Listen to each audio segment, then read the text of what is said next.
Good morning, everybody. How are you? I'm trying to decide what the best thing would be. Hang on, I'm going to do a quick check on my computer. Make sure I got sound.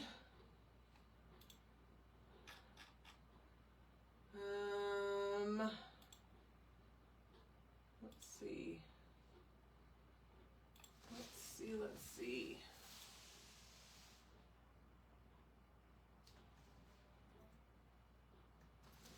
I think I do. I think I have sound. Hello, how are you? We'll give it just a minute for some people to join. Good morning. I hope everyone's having a good day.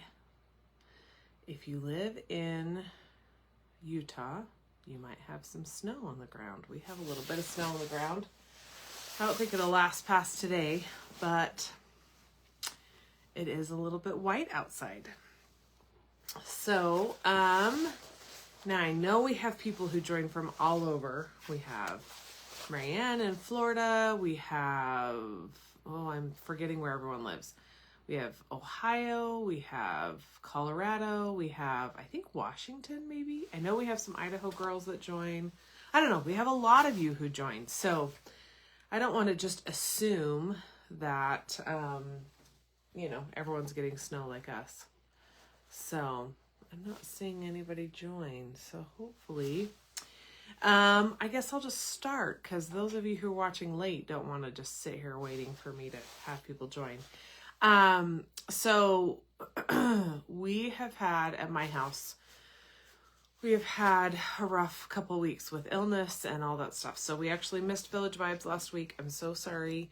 I think that's the very first one we've ever missed, but, I couldn't make it in to, the store. Oh, Marianne joined. Thank you. I'm glad that you're here. Marianne, I hope you have good weather. We were just talking that in Utah, we have some snow. And I am sick today. I have a cold, and I was messaging Fran yesterday and I said, I'm fine to come in, but she said, nope, I don't want a cold for Thanksgiving. And we have a lot going on at the store. So she said, you just keep your cold at home. So that's what I'm doing. And I wanted to tell you guys, I don't know if you care, but I make this version of an herbal tea concoction, and I really like it. So I thought I'd share it with you. It's kind of a take on the medicine ball tea from Starbucks. I've never actually had that, but this is like kind of a twist on that. So you use a cup of water, a cup of the Real Lemonade. It's a brand of lemonade you can buy in the store. And then I boil my water and I just heat my lemonade up a little bit. And then it's peach tea, ginger tea, and mint tea. And I get herbal versions of all of those. And then I steep those for 6 minutes in just the water. And then I heat up my lemonade and pour that in. And then I do a big spoonful of honey. We have a local honey place that we get honey from. So anyway, I've been sipping on that this morning, and it feels so good on my throat. And so if you are interested in that, I thought I would share it because I took the time to make that this morning. So, okay, big things are happening at the store. So if any of you have not been in a while, you can't go in our back door at the moment. So we're getting all new concrete in the back, and we're getting new stairs into the back of our store. We're actually, they need to move just a little bit. And I think maybe next door is getting some new concrete too into our new space. So anyway, it's kind of a mess back there. So you need to come in the front right now. So go, take a peek if you're just driving around. And some of you may have noticed if you've tried to come in the store. So that's all happening. And also we're working on getting the two spaces connected. So if you haven't heard, we're getting the store just next door to us. We're adding that as mostly classroom event, retreat space. But we're trying to blow a hole in the wall so that they can be connected. So you can just go back and forth. as needed when we're having the events and the special things over on the other side. So that's called the Village Next Door. And we have all sorts of fun stuff that we have planned over there. If you guys have any ideas or things that you want to do over there, please let us know.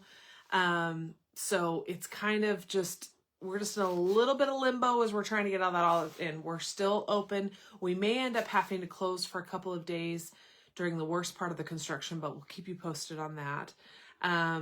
And so anyway, things are happening. Fran is super excited, but she's a little bit nervous. So if you see her, just kind of give her a little high five, a little encouragement, because it's super fun. I think it's super fun, but it is a little bit nervous, and it's a lot of work and, you know, behind the scenes stuff. So all of that is happening right now. So along with that, we need to clear out some of our sale fabric to make room for all of this construction and all the things that are happening. So this Saturday, for Small Business Saturday, we are having 40% off of all of our sale fabric, which we always have 30% off our sale fabric, but this is increased to 40% off of our sale fabric. So Fran just updated me. She says do an extra 20% off the sale fabric. So it's 30%, and then you get an additional 20%. So Fran's updating me. So I just made a post on Facebook and Instagram, so I will fix that. So, breaking news. You heard it here first. So it's the 30% already marked down plus an additional 20% off of that. So it's a great deal. We have a wide variety of fabric. We still have, I think, some Christmas fabric in there. It's been a minute since I've looked in there, so don't quote me on anything, because it does change all the time depending on who comes in and buys things. And also as we're going through things in the store, we add stuff to that sale fabric. So just be aware of that. So, but we have all different kinds of fabric. You know, we've got a lot of our reproductions. Some of those are in there. We've got, you know, some stuff that's not reproductions. Anyway, just wide variety. So I love to buy backs on sales like this. And I look and I just see, you know, is there 3, 4, 5 yards, sometimes even 6, 7, 8 yards, depending on things that I know I've got coming in the pipeline. Because backs, it's so nice to get those at a good price when you have to buy a lot of fabric. So, that's what I love to do. And, so anyway, sale fabric is super fun. Okay. So Saturday we talked about all the things that are happening at the store. So next week, hopefully, everyone cross your fingers that I'm able to get back in the store, that I'm healthy again and my family's healthy again. And,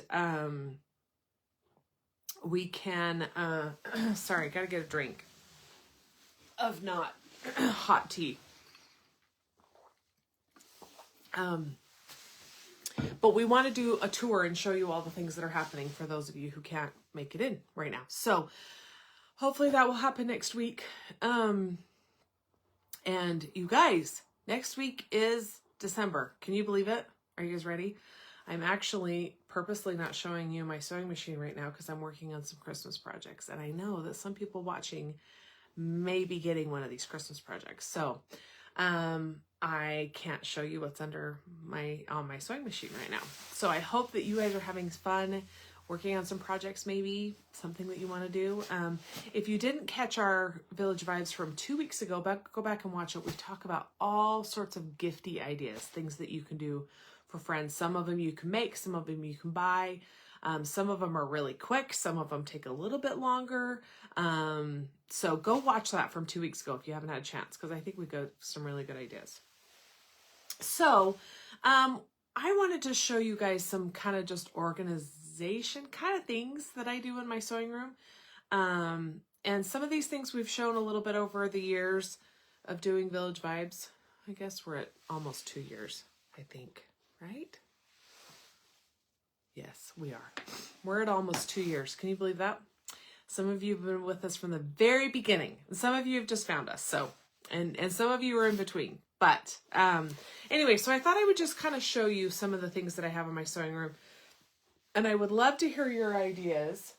I don't think we've got any comments. love to hear your ideas of things similar to this that you guys do, because I love learning from you. So one of the things I wanted to show you is I have this notebook. I have had this same notebook for years in my sewing room. I love it because it's not super big, like tall wise, but it's thick. It's got a lot of pages. It has this nice little elastic strap so I can kind of close it up. I take this to retreats. I take this to classes, and I make notes in it. This particular notebook has one section that is just lined paper. It has one section that is gridded paper, like graph paper, and one section that is just plain. Okay. So, and then I've even just taped some paper in the back to kind of make a little pocket. And I've got all sorts of things in here. So this taped right in the very front is our flying geese method that we do in all of our classes. It's called the 2-square flying geese method. Makes 4 at a time. I have on some of these, and it has little tabs between each section. I have like a little reference sheet I just got off of Pinterest. It shows me how many squares of a particular size I'll get out of a strip. So if I'm cutting 3-inch squares, if I cut a 3-inch strip, I'll get 14 3-inch squares off of it. So little things like that, just kind of reference things I have written in here. And then in my, let me see if I can find a good example. In my gridded one, maybe this is a good example. I can draw out things. So this particular one, I was planning sashing and cornerstones. So I could draw it out because that's the way my brain works. And then, you know, the lined paper is great when I'm just writing notes. I have notes written from when I did a pencil skirt, which was several years ago. And then the, you know, plain paper one, I read through all of my patterns before I start, and I make adjustments of how I want to adjust the pattern or anything like that. So a lot of in my plain paper section, that's where I kind of write it down. Let's see if I've got any good notes. So this one particular, so I made a quilt called Stitch with Pride, and I just adjusted. Okay, I need 32 flying geese. This is how much I'm going to cut for this. This is how much I'm going to cut for this. And then I can go back and refer to that anytime I need to. So a notebook similar to this. I have looked since I bought this one. I just got this one at Walmart. And I've not found one at Walmart since. I did find one a couple of years ago, similar to this, on Amazon, and I bought like 4 of them because I love them so much. So anyway, but just a notebook that you can kind of keep for reference, and it's really good. And I've still got lots of life in this notebook, and I will be sad one day if I fill it up all the way. So there's that notebook. The other thing that I keep, and this, I'm not super fancy in some of my stuff, but this is a binder that I keep. Sorry. Some people are really fancy and make things super cute.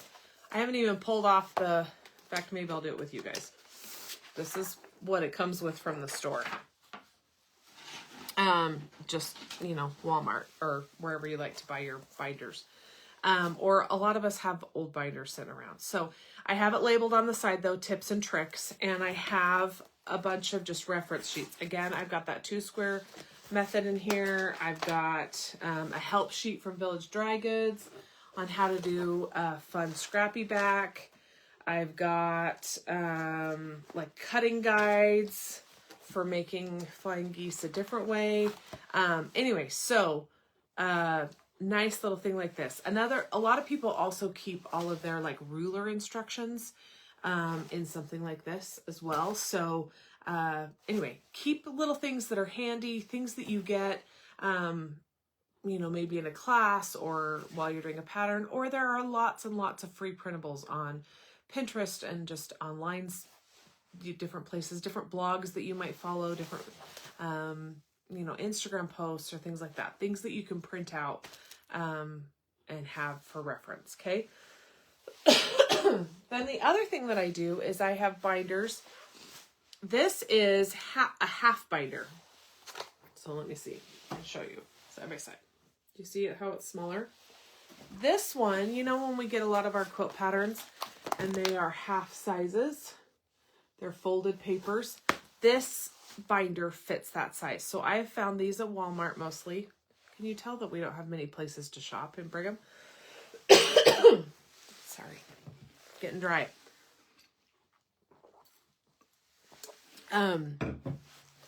And they come, and they even have page protectors that are this half size. So I have a lot of my patterns that I have kind of separated if I've made them or if they're on a wish list still. So this one is patterns that I have made. Let me just double check to make sure. I think I've got this flipped around. So trying to kind of, yeah, it is showing correctly. Okay. So, this one is all the patterns that I've made. Okay. And one thing I wanted to comment is after you have made something, or even if you've purchased the pattern, you can use that pattern any way you'd like to. So let's see if I can get a good example. This is a good example, but I don't know if you can see this one. I think you can. This is a pattern that we had at Village Dry Goods a long time ago. And this is actually one of the very first things that I made as a new quilter. It was a little bit beyond my skill level, but I pushed myself and I did it. But there are a lot of good block patterns in this pattern, and I could take any of those block patterns and use them in any different way. Or if I loved one of those blocks and I wanted to make a whole quilt or maybe a wall hanging or something with just one block or 2 blocks or something, I own this pattern. I can still use it and take these blocks and use them. So I rarely get rid of patterns. If it's a free pattern that I got somehow, some way, and I don't really feel like I make it, I don't feel bad about getting rid of it. But if I've purchased the pattern, I keep it. So I have binders with projects that I've made, and I really do go back to those. And then this one is a bigger binder of projects that I've made. And I keep, like I have all of our old Second Saturday stuff in here. That's a great way to keep old block patterns. I made this one. I really like this pattern a lot. And that's Dion Stott. We've had Dion come to our store before. She's written some good books. I love Thimble Blossoms. I've made some of her swoon patterns. And so anyway, here's the Poppins bag. And you may have a different method of organizing your patterns. You may like to go alphabetical, or you may not keep them, but this is just a way that I've done it. So, and then I also have pattern books, I call them wish list, and they're things that I haven't done yet. So, this is a Laura Heine pattern that I would like to make. And just, can you tell that I love flags? I've got so many flag patterns. I love flags. I love red, white, and blue. Oh gosh, the very next one is a flag pattern. So anyway, all sorts of fun stuff. And I have a little bookshelf, not a huge one, that I keep all of my binders and stuff in. And I just know that's where things live, you know? So it's really nice to just run over there, be able to grab what I need. I have a chair over there so I can sit and look through my binders, my books. I do have books. I'm not a huge book person. I don't have a ton of books. I know a lot of people have a lot of books, but it's not something that I have purchased a lot of. So anyway, tell me if you have any good ideas. I'm not seeing any comments, at least on my computer, of ways that you like to keep organized and, keep your things together. So, I am naturally not the best organizer. I have, my wonderful aunt has come a couple of times and helped me organize my sewing room. And she is so sweet and kind and patient with me because it's just not a natural talent that I have, but man, I can tell when things are organized. First of all, I don't lose things as much, but it's so much easier when I need to clean up. I can just take 10 minutes and put things away because they're organized and I know where they are. And I don't like losing things. It really bothers me. So when I know where things are organized to, it just is so much easier. So anyway, I'm not seeing any comments. I hope I haven't missed anything. But I hope that you guys are having a great day. I hope that maybe you might be cuddled up at home. Can you guys see the snow out there? I think you might be able to see the snow out there. And enjoying some sewing time. Maybe you guys are already prepping and cooking for Thanksgiving. We're not having Thanksgiving here. I hope that I'm feeling well enough that I can go with my family to have a lovely Thanksgiving. So anyway, it's just, I know things are busy coming up in the next couple of weeks, month or so. But remember to take time for yourself. Remember to slow down, take a breath, look around those people around you, say hello, smile, wave. It makes such a huge difference. A little compliment. I've had, a few times in my life where someone's made a compliment, complimented me. And I vividly remember those compliments. They are people that I know. They're seriously like the server at the restaurant or, somewhere random. And it makes you feel so good. And so try and do that for other people so that hopefully it'll all come back around to us, right? I do believe in that. What goes around comes around. So send the good stuff around. If you haven't been in the store, I hope that you can maybe go check it out a little bit. Good big things are coming and we're excited to show you all the things that are coming. Try and make it in on Saturday. I will update those Instagram posts so that they're correct now. So Small Business Saturday sale is our normal 30% off fabric is an additional 20% off. And it's going to be a great day. It's going to be so much fun. So I don't see any more comments, so I'm just going to go ahead and close this off, but I hope everyone has a lovely day and we'll see you next week. Hopefully back to normal programming, back to the store, back with Fran, all the good things. So talk to you later. Bye-bye.